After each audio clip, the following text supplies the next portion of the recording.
Est-ce que vous savez pourquoi acheter un PC pas cher, c'est une mauvaise idée? Je pense que oui. Je veux dire, si vous êtes abonné à cette chaîne depuis quelques temps, vous savez que je parle que de PC portables assez haut de gamme. Par exemple, le Toshiba Satellite 5200-802 qui me hante depuis son existence, mais encore le Dell Latitude D800 de 2005. Mais faut pas oublier que le Satellite 5200, ça coûtait les yeux de la tête quand c'était sorti en 2003. 3700 € quand même. Et je vous laisse faire le calcul de l'inflation vous-même, car de toute façon, dans l'économie actuelle, il va prendre 40 € par jour, mais ça c'est hors sujet. Bref, aujourd'hui, on a un sacré spécimen comme PC portable. Un Asus A540S de 2016. Et donc le PC portable le plus récent que j'ai testé sur cette chaîne jusqu'à présent. Mais je préchote aussi que ce sera le pire d'entre tous. Pourquoi? Parce que si le bas de gamme c'était un verre, là on est servi à ras-bord. Mais vous savez ce qui n'est pas bas de gamme? Flexispot, le sponsor de la vidéo. En effet, leur bureau c'est tout sauf du bas de gamme. Ils m'ont envoyé ce bureau sur lequel repose ce PC. C'est un bureau à hauteur ajustable À 4 hauteurs mémorisables. et entre nous, dès que j'ai su que j'allais en recevoir un, j'ai attendu impatiemment qu'il arrive. Vu que j'ai très vite mal au dos lorsque je bosse,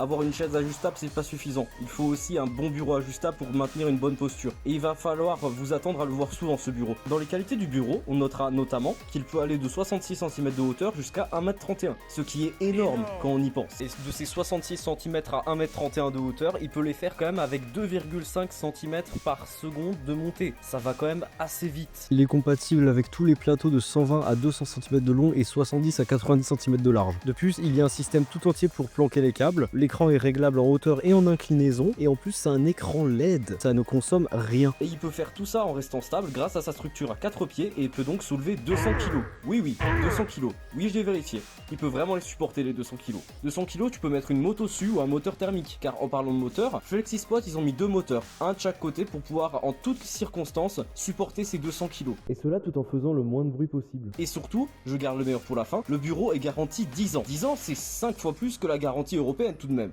Et jusqu'au 20 novembre, ils ont une offre promotionnelle sur le bureau E7+. Et plus vous achetez tôt, plus vous avez un palier de prix compétitif vous permettant de payer votre bureau E7+ moins cher. Les informations sont en description. Revenons-en à notre PC. Déjà, ce qu'on peut remarquer, c'est que je l'ai branché. Et pourquoi je l'ai branché? D'habitude, je le fais jamais, hein. Eh ben, Jamy, c'est très simple. C'est juste que la batterie, eh ben, elle est morte. Enfin, morte, je sais pas s'il y a un terme pour ce que je m'apprête à vous montrer, car là ça défie toutes les lois de la logique, hein, je vous prie. Hein. Alors je sais pas si vous avez déjà démonté un PC portable, mais même avant déjà de parler de la batterie, on peut vite faire parler de l'éléphant dans la pièce, le ventilateur. Ce ventilateur qui a dû subir des horreurs que aucun ventilateur ne devrait subir. J'en ai vu des choses, wallah que j'en ai vu des choses. Et qui n'a plus que le tiers de ses pales, et ce qui fait qu'il vibre plus qu'une manette de PS3, ce qui est déjà un exploit en soi, c'est plutôt félicitable. Mais la batterie c'est encore pire, c'est juste 3 cellules 18650 exposées, sauf qu'il en manque une, là, juste là, il en manque une là. J'ai aucune idée de où elle a bien pu se mettre, mais ce qui est marrant, c'est qu'en fait, les 3 autres, là,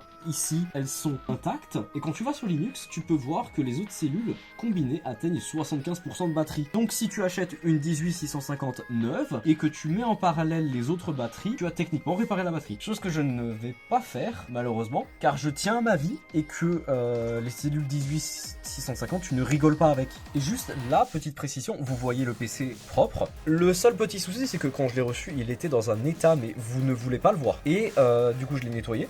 Mais il y a un petit bémol, c'est qu'il n'y a plus que 4 vis qui soutiennent là tout ça derrière, parce que c'est un PC qui se démonte à l'endroit justement, et il n'y a plus que 4 vis en bas qui tiennent tout le poids du PC. Donc globalement à utiliser c'est un petit peu bizarre.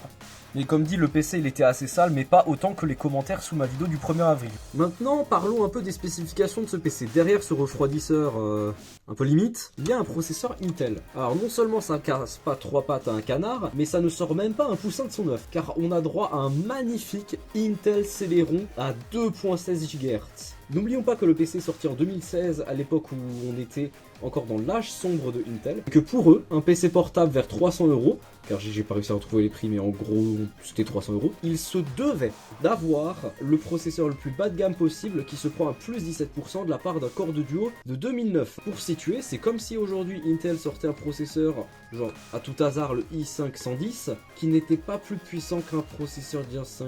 Ils ont refait le coup. Ensuite, niveau RAM, on a 4 Go de RAM soudée, juste ici il me semble, sans commentaire, et une GeForce 810M. Juste pour qu'ils puissent dire, eh ben regardez, il y a une carte graphique dedans, et bon, tout le monde faisait ça. Ça sera trop bien par la suite, car des fois le GPU intégré au processeur est plus puissant que la carte graphique. On n'aura pas ce problème dans les deux cas, car le TDP du processeur est de 6 watts. On va pas aller bien loin donc. Et pour finir, le PC sortait avec un HDD de 1 Tera qui est mort entre temps, c'est pas celui-là. Et pour une fois, je vais mettre un SSD. Alors certes, ce n'est pas le meilleur des SSD, mais ça devrait suffire, car ce PC, j'ai tellement pitié de lui que je vais pas le laisser avec le SSHD que j'ai mis temporairement. Et on va tester quelques jeux sur Windows pour voir si le PC est utilisable, entre de grosses guillemets.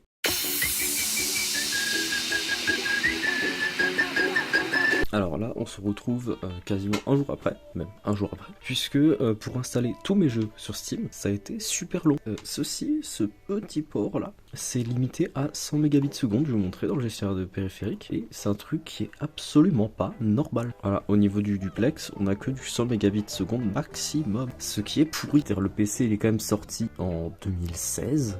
Faut pas abuser quoi, il y avait déjà du gigabit Ethernet en 2005 sur le Dell Latitude. Alors au niveau de l'utilisabilité du système, bon, c'est pas top. Dire là, il y a des icônes qui chargent pas. Je vous propose de faire une démo, juste installer Firefox pour montrer à quel point ça peut prendre du temps. Hop, Firefox, déjà quand tu le recherches, bon encore ça va parce que là il y a un SSD, mais il faut se dire de base ça venait avec un HDD et que sur Linux, quand même pas ouf. Donc là attention, ça va installer Firefox.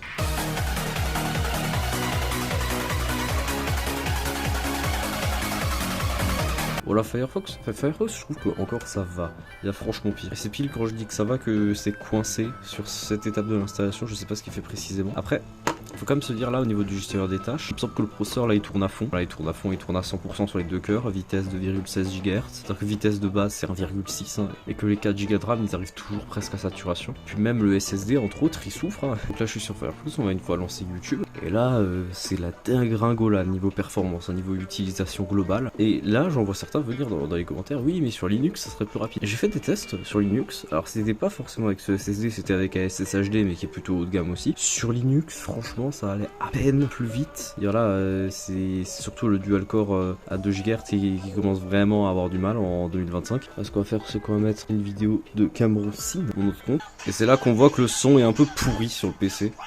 Parce qu'il sort juste ici.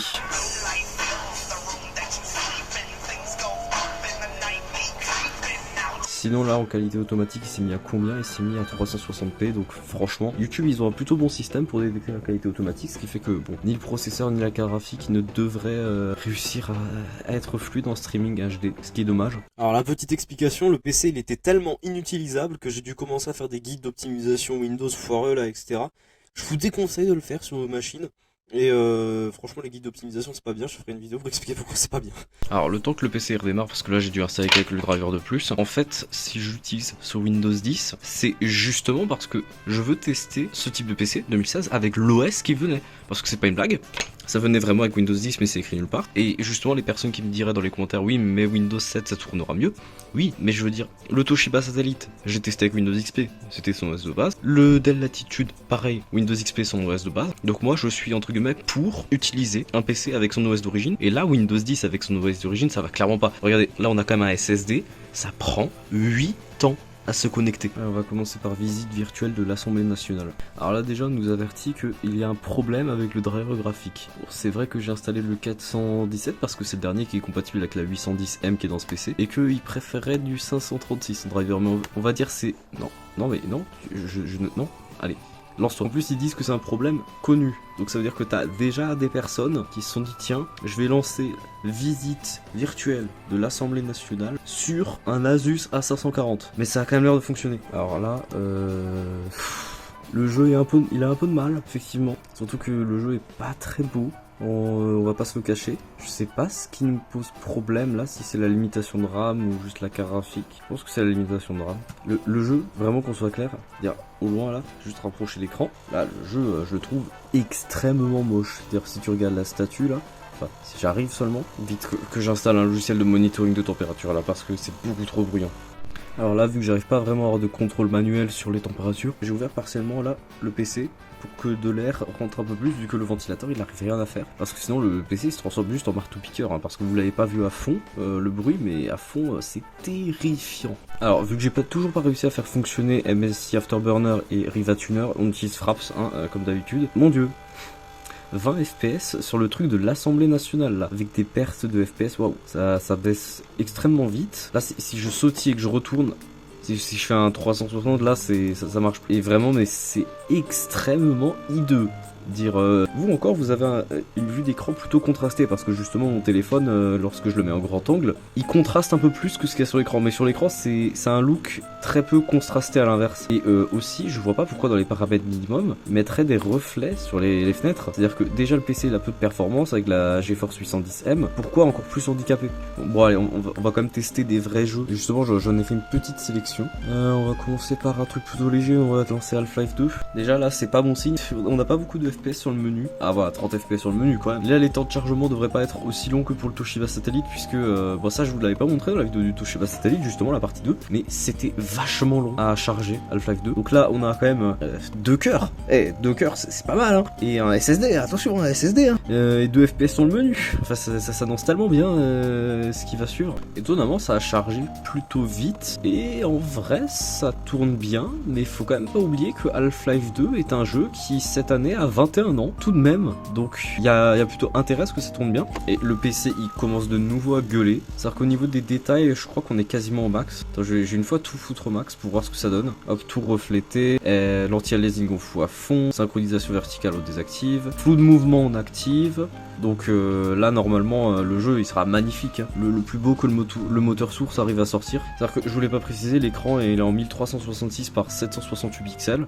Et pourquoi j'ai un écran noir? Qu'est-ce que j'ai fait une connerie? Ah non, c'est juste le temps que ça charge. Là par contre on baisse tout de suite dans les framerate, on est... Ah encore ça va je trouve. C'est jouable. Alors t'as des micro-freeze de temps en temps, mais sur Half-Life 2 c'est pas tellement handicapant. Et les textures, ce qui est bien c'est que sur l'écran il est tellement moche que tu remarques pas que les textures ont quelque chose comme 20 ans, qu'elles ont été faites pour des PC qui sont 10 fois moins puissants que ça. Mais Half-Life 2 c'est plutôt utilisable. Ce qui fait que ça justement c'est une remarque que je tenais à faire, c'est que pour des vieux jeux, des systèmes récents, ça ne te réduit pas forcément les performances. Alors, peut-être un petit peu, je pense qu'on aurait un peu plus de FPS sur Windows 7, mais je trouve que c'est assez représentatif de ce qu'une GeForce 810M peut faire. C'est-à-dire sur une GeForce 820M, j'étais allé à peine 70 FPS, alors que pourtant entre une GeForce 810M et 820M, il y a quand même un gros creux. Mais est-ce qu'à l'intérieur des bâtiments, les FPS, ils restent les mêmes? Ça je me pose la question. À l'intérieur des bâtiments, donc on va dire la majorité du jeu, quand tu passes du temps sur le jeu, on arrive à 60 FPS, donc le taux de rafraîchissement de l'écran, parce que bon c'est 60 FPS, c'est en 2016, logique, hein, tu t'allais pas avoir un écran 144 Hz à ce prix, et bah, ah non ça descend de 60 quand même. Après bon, au niveau des paramètres j'ai un peu abusé, parce que je trouve que la détection de paramètres automatiques de Half-Life 2 est peut-être l'une des meilleures que j'ai pu tester. C'est là que vrai putain, c'est plutôt sombre sur la caméra, ce qui fait d'ailleurs la luminosité de l'écran. Je vais voir si... Ah elle est à fond là. Wow. D'accord, ça c'est la luminosité à fond, et au minimum c'est noir. Juste noir, même moi de mon point de vue. Donc on va encore tester un autre jeu, on va tester Action Taimanin. Action Taimanin, hein. Pourquoi je le teste? C'est parce que j'ai été surpris sur ce jeu. C'est un jeu qui fonctionne encore en DirectX 9, c'est encore compatible. Ça je suis plutôt choqué parce que du coup j'ai testé sur mon ThinkPad R500 de 2009 avec un Core de Duo qui est très légèrement plus puissant que ça, et une Intel GMA qui est très moins puissante que ça. Bah en fait ça tourne à peu près dans les paramètres minimum. Alors là du coup la cinématique plutôt fluide, mais bon ça c'est logique. Après c'est un jeu qui se déroule vraiment, on va dire c'est vraiment des couloirs, et disons que vu la taille de la map, c'est pas étonnant que ça tourne bien. Juste aller dans les paramètres pour voir quels paramètres graphiques on a, à moins qu'ils te laissent pas accéder aux paramètres avant que tu butes des trucs. Hop. Warning, oui, bon si tu veux, allez, skip. Vraiment, elle s'est pris pour Virgile. Alors, au niveau des paramètres, on était par défaut avec Graphic Quality High, Framerate High, j'imagine. On va foutre tout en High, parce que c'est un jeu, franchement, c'est pas un jeu compliqué à lancer. C'est franchement pas un jeu compliqué à lancer. Et là, est-ce qu'on va avoir les mêmes framerate avec les paramètres en haut? Moi, je pense, parce que vraiment, le jeu, j'insiste, tu peux le lancer sur un ThinkPad R500 de 2009. Donc, en vrai, sur ce Asus, tu peux quand même faire vite fait 2-3 trucs. Ouais, bon, là, par contre, ça descend à quelque chose comme 30 FPS. En fait, c'est jouable, mais je laisserais peut-être quand même la qualité, parce que faut quand même rester dynamique dans ce type de jeu. Hop, paramètres, on va mettre low. J'ai l'impression que ça change que au niveau de l'anti-aliasing. Attends, est-ce que je pourrais en avoir le cœur net? Juste remettre les paramètres en high. Ça ne change rien. Ça ne change que dalle. Allez, prochain jeu. Du coup on va lancer Blue Protocol. Alors le jeu apparemment il a pris quand même 4 ans à être développé. J'y ai joué 11 heures là sur Steam, attendez je vous montre. Voilà donc Blue Protocol 11 heures dessus. Le jeu franchement c'est un peu une déception. C'est comme Genshin mais en moins bien.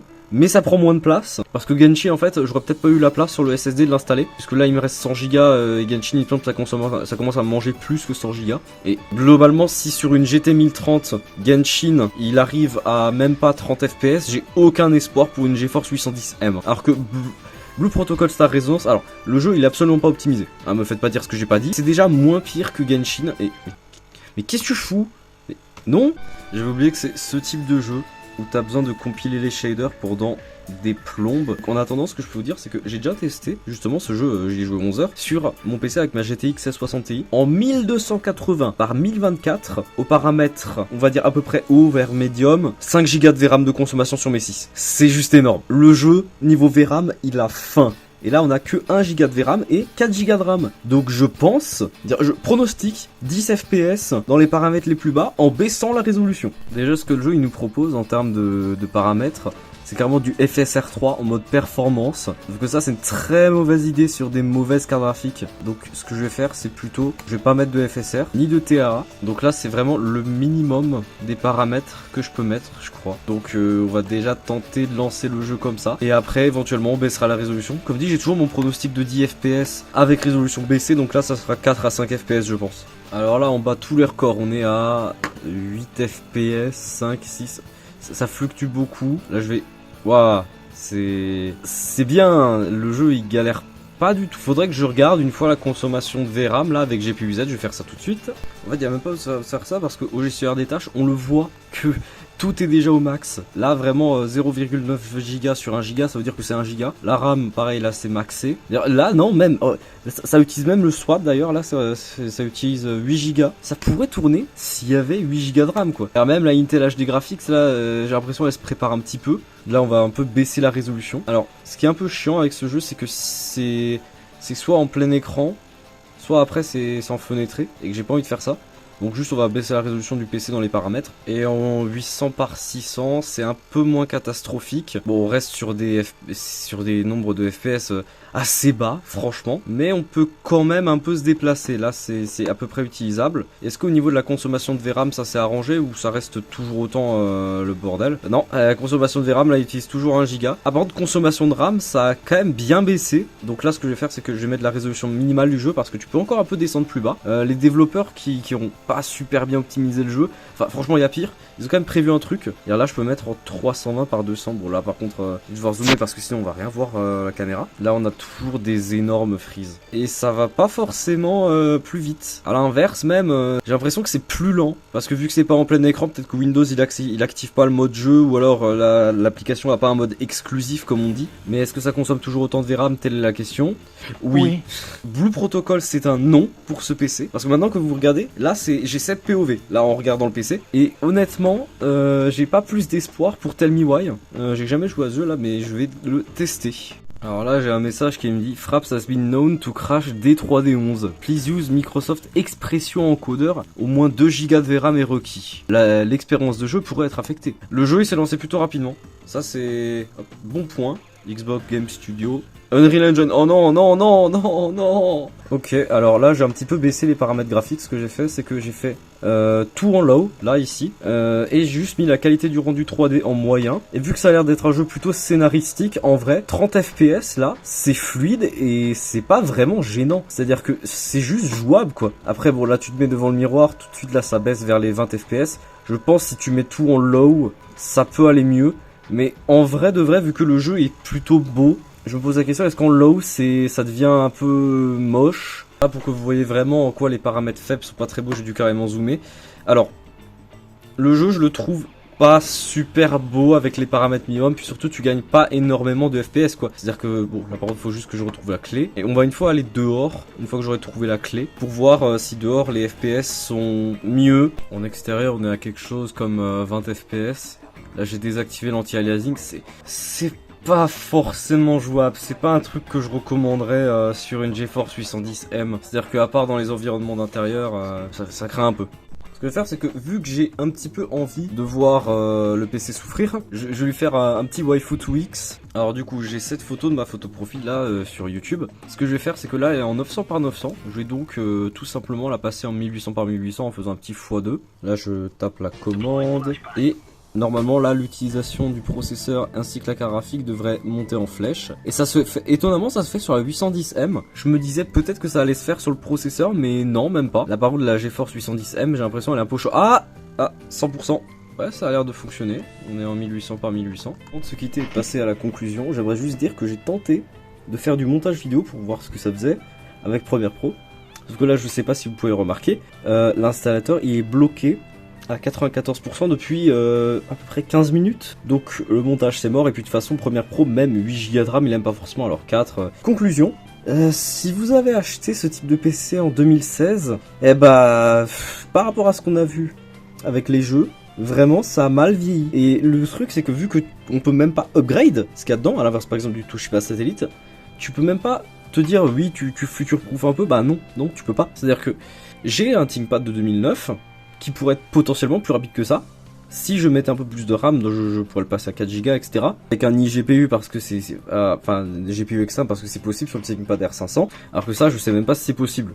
Et bah franchement, c'était tout. À la prochaine fois. Au revoir.